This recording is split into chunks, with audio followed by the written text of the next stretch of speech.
So people have just finished their life seals, and you've opened the seals, and what is life all about? What is life?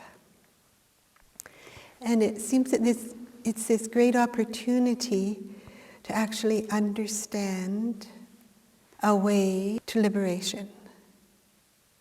On your life seals, you could see paths that you've already taken. If you look back over your life, you can see what you've already done. Every time you've taken a step on your path, you're taking yourself somewhere. So if you don't know where you're going, that could be a problem. So if you step onto a certain path, like some people say they are on the spiritual path, well, it's going to lead you somewhere. It's going to take you somewhere. It's going to bring you something. It's going to bring you more opportunities to find out what your life is all about. And there are people who, ancient teachers, who brought a path that would take you right to liberation. Often it's called the path of light or the path of Kundalini. And the very first step on that path is the first chakra, where you're given all of these choices. Which direction are you going to go? And sometimes we just have to try out a whole bunch of things before we realize what our life is really all about.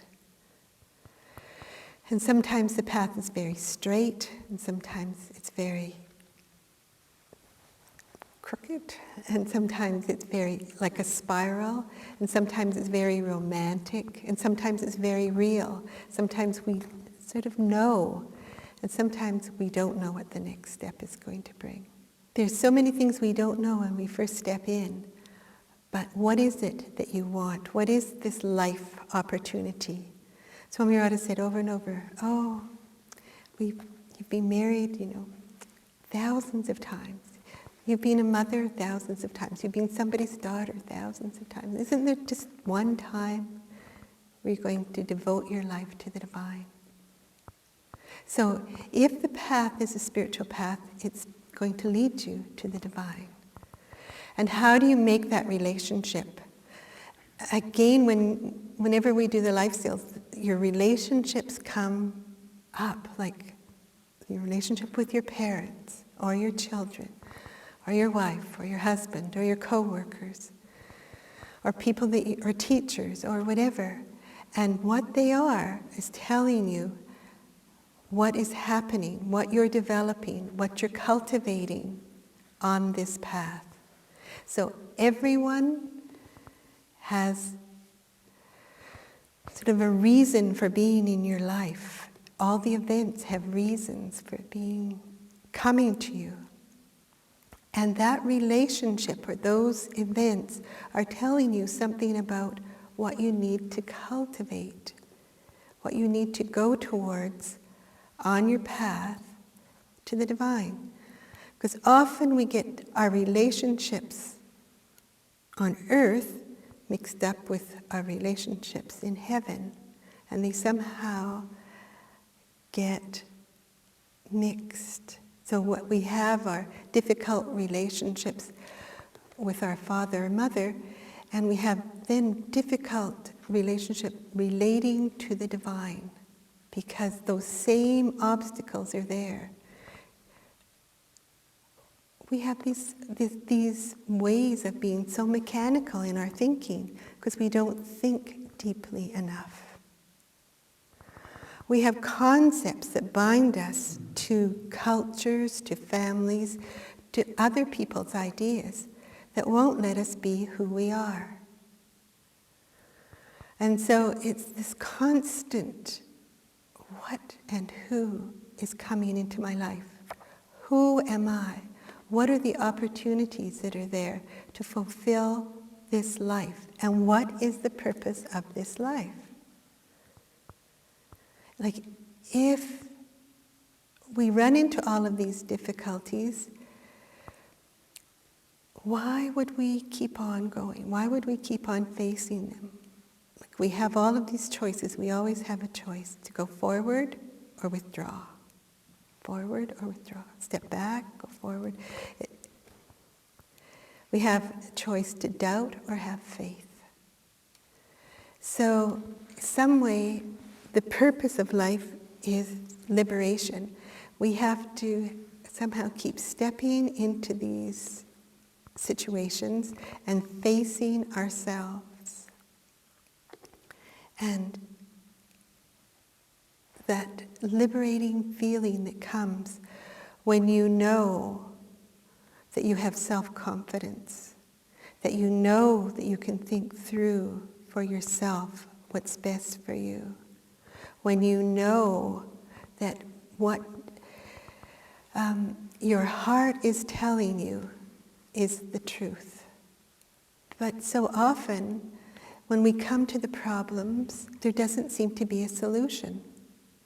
So we divorce from life, we divorce from our partners, wives and husbands. The children go, our relationships in work, even quit a job, move on. As you develop courage, through getting control of your emotions, through using your imagination creatively, using the idea of namaste, that the divine in me salutes the divine in you. So, as you bring your work onto a spiritual path, onto a spiritual level, there's so many other levels and perspectives to get. So that you're not just looking at it from your own small self and your own needs and your own ambitions, but there is really some opportunity there for you to expand your mind, to expand your heart, and to really come into that sense of divinity yourself. If you have an idea in your mind, you can go towards it. If you have a feeling in your heart, then you can keep it and it starts to work. It's like the mantra. It does things that you could never do. So you have to make yourself a place for that, a place where the light can reside, a place where the mantra can sing inside you. See, if you think of the words of power, if you think of the power of the light, then to be able to use that for the benefit of all in your life, to clear your life for what your purpose really is. And then there's a greater and greater sense of community. Even though we'll die alone, we can die in the company of the wise. We can live in the company of the wise. We can do service. Because the company of the wise is satsang, people coming together to support each other on the path. It's very rare because we have all of those other things that we want more than we need, and there's just this constant neediness. We just don't believe that we have the intelligence. Like that's been drummed into some people. But how do we get over those things? The neediness, the greediness, putting yourself down.